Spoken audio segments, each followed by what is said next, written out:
Dito na tayo guys sa may Katiklan guys. Parang hindi muna tayo magdadak kasi may nakaano pang starlight. Naglaglag pa sila ng akla. 1 hour later. Yan guys, binaba na yung lubid guys.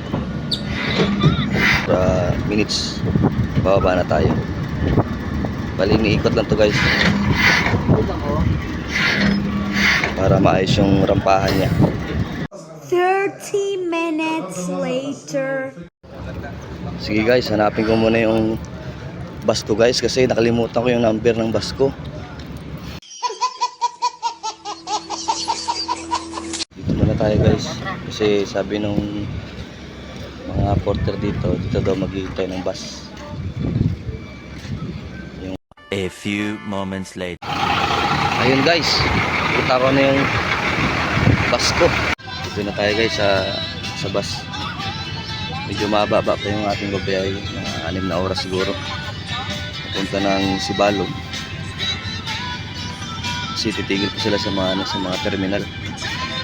Kaya baka mga hapon na tayo darating.